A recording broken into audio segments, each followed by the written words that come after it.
ভারত মহাসাগরে সোমালিয়ান জলদস্যুদের হাত থেকে মুক্ত হওয়া বাংলাদেশি জাহাজ এমভি আবদুল্লাহ বর্তমানে দেশের জলসীমায় রয়েছে। সোমবার জাহাজটি কক্সবাজারের কুতুবদিয়ায় বহির্নোঙরে প্রবেশ করবে। মালিকপক্ষ জানিয়েছে, বর্তমানে জাহাজটিতে প্রায় ৫৬,০০০ টন পাথর রয়েছে। আরও দুদিন আগেই জাহাজটি বঙ্গোপসাগরে পৌঁছায়। আগামী সোমবার এমভি আবদুল্লাহ কুতুবদিয়ার বহির্নোঙরে প্রবেশ করবে। সেখানে কিছু পাথর খালাস করা হবে। সেই কার্যক্রম শেষ করতে দুদিন সময় লাগতে পারে। এরপর জাহাজটি চট্টগ্রাম বন্দরের বহির্নোঙরের উদ্দেশ্যে রওনা দেবে। বর্তমানে জাহাজটিতে ২৩ জন নাবিক রয়েছেন। তারা চট্টগ্রাম বন্দরে পৌঁছানোর পর খালাস কার্যক্রম সহ সব কর্মকাণ্ড শেষ হবে। এরপর সংবর্ধনা, সাংবাদিকদের সঙ্গে মতবিনিময় সভা সহ কিছু আনুষ্ঠানিকতার উদ্যোগ নেওয়া হয়েছে।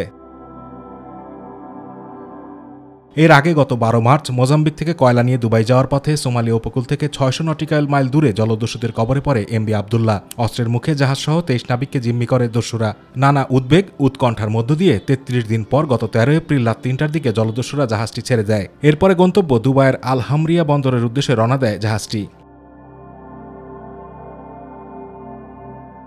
১৪ এপ্রিল দুপুরে এমভি আবদুল্লাহর চিফ অফিসার আতিকুল্লাহ খানের দেয়া ফেসবুক পোস্টের একটি ছবিতে মুক্ত নাবিকদের পাশে অপারেশন আটলান্টার কমান্ডোদের দেখা যায়। ১৫ এপ্রিল বিকেলে ইউএনএভিএফওআর অপারেশন আটলান্টা মিশন তাদের টুইট বার্তায় এমভি আবদুল্লাহকে পাহারা দিয়ে নিয়ে যাওয়ার ছবি প্রকাশ করে।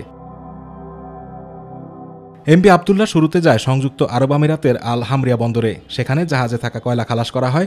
এরপর ওই বন্দরেই পণ্য লোডের পর মিনা সাকার বন্দরে যায় আবদুল্লাহ। সেখান থেকে আরব আমিরাতের ফুজাইরা বন্দরে থেমেছিল জ্বালানি নিতে। আতিকুর রহমান তিতাস, মাই টিভি।